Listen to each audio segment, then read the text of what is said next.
नमस्कार दोस्तों, एक बार फिर से आप सबका स्वागत है मेरे चैनल डिवोशनल भक्ति में है शक्ति पर।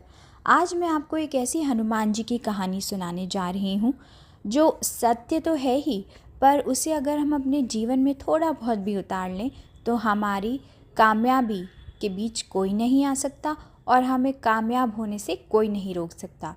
जब मनुष्य अपनी शक्ति और क्षमता को पहचान लेता है तो कोई भी दूरी या बाधा असंभव नहीं रहती।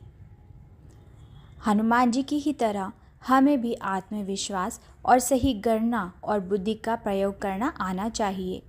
जीवन में हर समस्या का हल केवल बल से ही नहीं बल्कि बुद्धि और सही योजना से भी निकाला जा सकता है। असंभव दिखने वाला कोई भी कार्य श्रद्धा, साहस और धैर्य से संभव हो जाता है। ऐसी ही है हमारे हनुमान जी की एक कहानी, तो आइए सुनते हैं। बहुत समय पहले जब श्री रामचंद्र जी ने समुद्र पार करके लंका जाने का विचार किया, तब प्रश्न उठा कि इतनी विशाल दूरी को कैसे पार किया जाएगा। वहाँ पर सब वानरगण सोच में पड़ गए। तभी जामवंत जी ने हनुमान जी को उनकी अपार शक्ति के बारे में याद दिलाया। हनुमान जी ने जब अपनी शक्ति को पहचाना तो उन्होंने समुद्र की दूरी को गणित से परखा। समुद्र की चौड़ाई लगभग 100 योजन बताई जाती है दोस्तों। एक योजना आज की दूरी के अनुसार लगभग 12 से 13 किलोमीटर मानी जाती है। इस प्रकार अगर माने तो हनुमान जी को लगभग 1200 से 1300 किलोमीटर की छलांग लगानी थी। अब सोचिए यह गणित कितना अद्भुत है।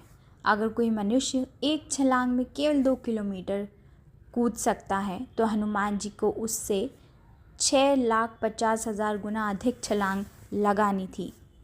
यह उनकी अपार शक्ति और संकल्प का ही तो प्रतीक है। जब वे छलांग लगाकर समुद्र पर पार कर रहे थे तो उनके सामने कई बाधाएं आईं। सुरसा ने उनका रास्ता रोका, सिंहना ने उन्हें पकड़ने का प्रयास किया, लेकिन हनुमान जी ने हर बार अपनी बुद्धि और बल का सही समीकरण बनाया और विजय प्राप्त की। यानी हनुमान जी की कथा केवल भक्ति ही नहीं बल्कि गणित और तर्क की भी अद्भुत झलक दिखाती है। इसलिए मैंने आपसे कहा, जब मनुष्य अपनी शक्ति और क्षमता को पहचान लेता है तो कोई भी दूरी या कोई भी बाधा संभव नहीं होती, सब संभव हो जाता है। धन्यवाद दोस्तों।